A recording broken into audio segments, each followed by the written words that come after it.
Баршаңызға қайырлы күн. Бүгін бір жасағаннан сәтті шығатын зебра пирогының рецептімен бөліскім келіп отыр. Ортасы толығымен пісіп үлпілдек болып шығады. Ендеше бастайық. Ең алдымен жұмыртқамызды ыдысымызға жарып аламыз.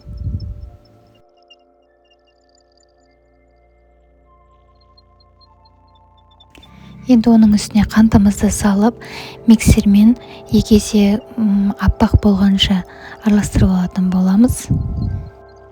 Енді оның үстіне сұйық майымызды, сүтімізді құйып, тағы да 2 минуттай миксерлетін боламыз.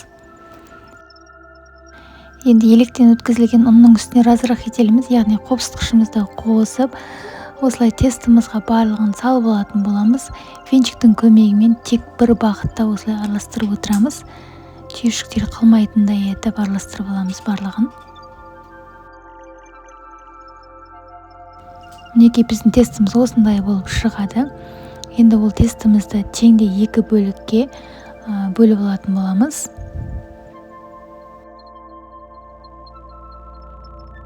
Бірінші тұстағы тестімізға 2 ас қасық ұнымызды қосып, екінші тұстағы тестімізға 2 ас қасық какаоымызды салып, венчиктің көмегімен араластырып аламыз.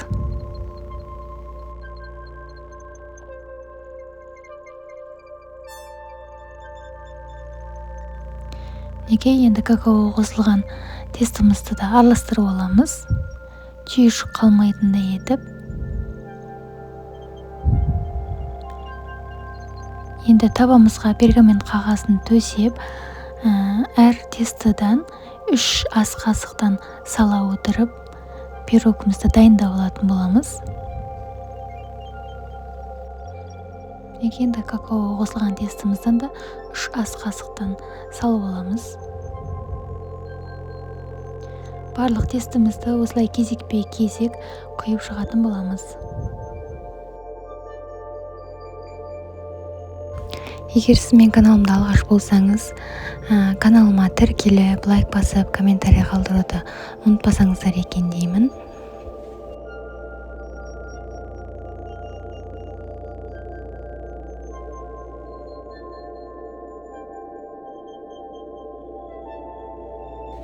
Мінекей барлық тестімізді құйып шықтық.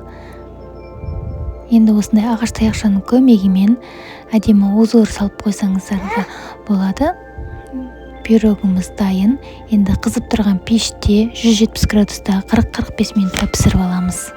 Мінекей пирогымыз дайын болып шықты. Піскен осындай ағаш таяқшаның көмегімен көрсеңіздер болады. Енді формадан алып, шайға ұсына берсеңіздер болады.